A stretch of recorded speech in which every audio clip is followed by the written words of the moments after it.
Maybe not that good. Morning, guys. It's fishing here on Lake Maumelle near Little Rock today, and got out here before the sun came up so I could get on some schoolers this morning. So I just picked up this big walking bait, threw it over this main lake point, and got this guy right here. I'm gonna get him a hook real quick. Man, that fish destroyed that bait. Just fishing here off this main lake point. There's a bunch of shad here. I'm gonna throw him back and get another one.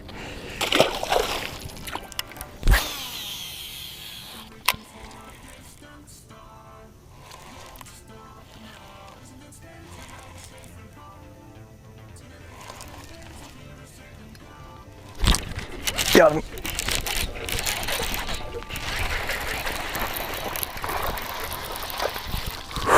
Here's another one. This is a good spot right here. Not catching giants, but there's definitely some fish around this point. It's a really nice spotted bass right there. Pretty little fish too. Just got that guy in a little Fluke Rig. They were throwing this in the Forrest Wood Cup this year at Lake Murray, so I decided to give it a shot. And all it is a Strike King Caffeine shad. I'm just rigging it up on a weighted swim bait hook, and I took off the little clip that normally comes on it. And what I'm doing is I'm just casting this thing out when I see a fish wake on the surface, and then I'm reeling it about 3 or 4 times and just kind of giving it a pull, and then reeling it a few times, just giving it a pull, and those fish are eating it right after I finish that pull, and that bait starts diving down. So it's a really good technique that those guys are doing at the Forrest Wood Cup. It's working here in Arkansas. So the spot I started on here is just a main lake point, and it's actually pretty steep, dropping into about 30 feet of water, just 5 or 6 feet from the bank. And this is a great spot to catch schooling fish in the summertime. So what these bass will do is they'll sit out in front of this point and wait for a big wave of shad to get pushed up against that steep drop created by the point.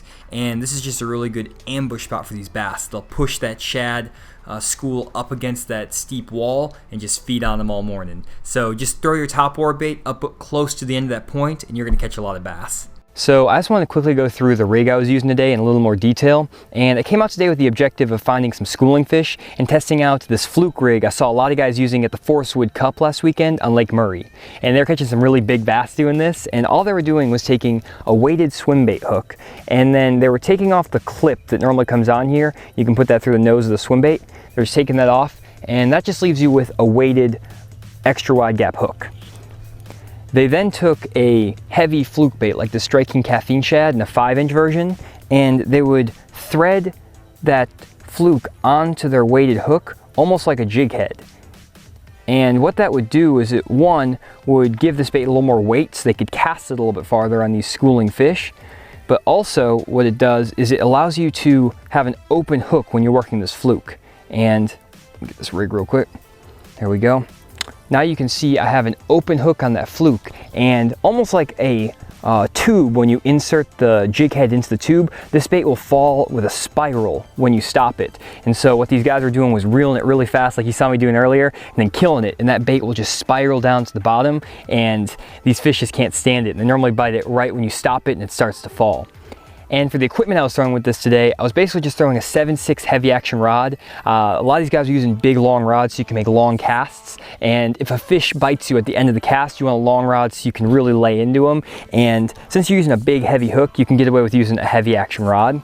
And today I was throwing 20-pound fluorocarbon line, but in retrospect I probably should have been using a little bit lighter line. I think some of these fish were getting line shy, and so I'd recommend maybe using anywhere from 12 to 15-pound fluorocarbon when fishing this fluke, but that's all there is to it. So I've already noticed one thing with this Fluke rig. Because you have that weighted swim bait hook in here, that bait has a tendency to spin through the water, and I'm getting a lot of line twist on my line here. So what I actually did was put on a clip and a barrel swivel, and that's going to let that bait spin on the swivel and not twist my line, and that'll just make casting it and working it a little bit easier throughout the day.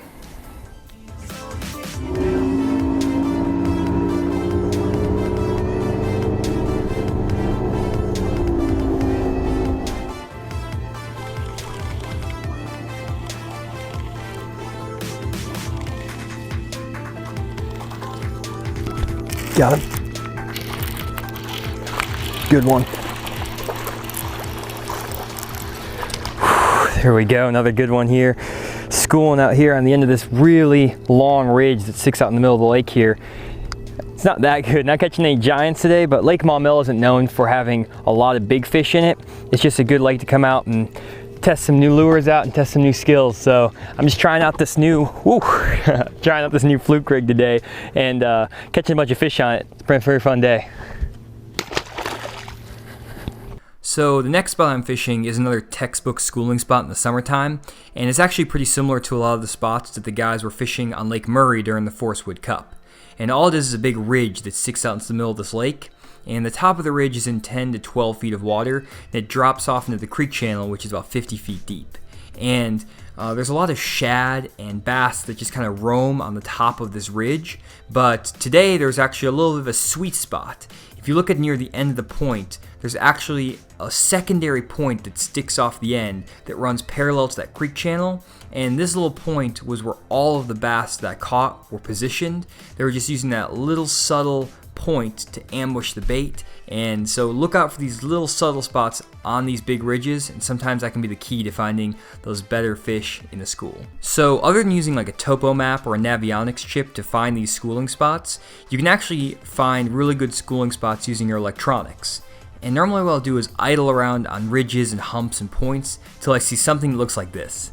This is actually an image from my graph off of that big ridge, and you can see that there's some bait scattered on the top of this ridge right here, and then there's a school of bass positioned right in the middle of the screen. And these bass aren't very big, just small dots, but this is what you want to be looking for whenever you're idling in the summertime looking for schooling bass. So here's another great shot from my graph of the ridge that I was fishing, and that big blob in the middle of the screen there, that's a giant school of bait fish, just thousands of shad. And there's a bunch of lines on top of that big cloud of bait, and those are the fish that are chasing them. So just another thing you can look for. Normally if you see a cloud of bait this big, there's definitely going to be some bass in the area. Hey guys, I'm done for the day. Definitely didn't crush him today and ended up catching just a bunch of dinks, but I still hope you learned something about how to catch schooling bass in the late summertime. And if you enjoyed this video, hit like and subscribe down below and leave a comment if you have any questions.